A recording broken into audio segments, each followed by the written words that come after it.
Il vice premier Salvini e il governatore del Veneto Zaia salgono sul pullman. La gita è breve perché il tratto inaugurato della Pedemontana è lungo in tutto 7 chilometri, dalla Val d'Astico verso Breganze, saltando 2 ville. Comunque piuttosto complessa come opere, con ponti, gallerie e passaggi in trincea.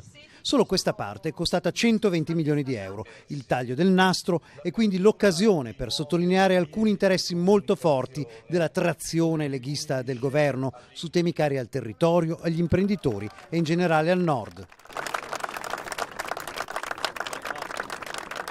Salvini se ne sta andando, l'inaugurazione è stata conclusa, una lunga inaugurazione perché il significato politico di questi pochi chilometri invece è fortissimo, diciamo inversamente proporzionale al tratto aperto e quindi la Pedemontana veneta si è tolta, possiamo dire, gli occhiali da sole, è diventata pratica, è un nastro d'asfalto ma soprattutto è anche una sfida sulle grandi opere.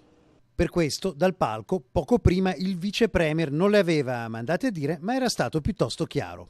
Oggi questa opera ci dice che l'Italia non merita una crescita dello 0, se abbiamo coraggio noi torniamo a essere la prima potenza economica d'Europa.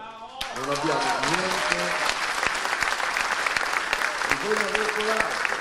E come se non bastasse, il vice premier, in una tensostruttura gremita all'inverosimile di amministratori locali, ha rincarato la dose con i ministri 5 Stelle assenti ma ben presenti nei suoi pensieri.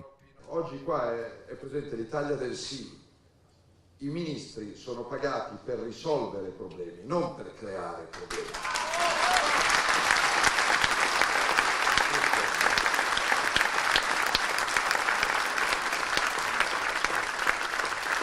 Penso che dipingerci come dei devastatori, dipingerci come quelli che nottetempo nascondono rifiuti, dipingerci come coloro che non hanno dialogo con il territorio e non se ne preoccupano dell'ambiente è grave. Nel corso della giornata il continuo rimpallo di complimenti con il governatore Zaia ha voluto dare all'esterno un messaggio di unione, oltre che togliersi qualche sassolino dalle scarpe. Ma per ben 45 minuti dentro al casello Zaia e Salvini hanno parlato fitto fitto, una sorta di vertice in un momento molto delicato per il futuro del governo e del paese e soprattutto fuori da orecchie indiscrete. Ma cosa si è detto 3/4 d'ora con Salvini? Beh, abbiamo parlato del tempo.